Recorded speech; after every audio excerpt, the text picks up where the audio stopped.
അവിടെ ഒന്നും കാണാനില്ല. മതി കേട്ടാ.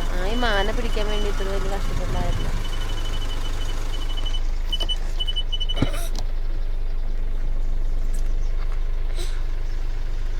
കേട്ടാ, പോ വണ്ടി ഓടിക്കും. ഈ മാനിനെ പിടിക്കാൻ വേണ്ടിയിട്ട് കഷ്ടപ്പെടണ്ട. ഞാൻ ഓഫ് ചെയ്യട്ടെ.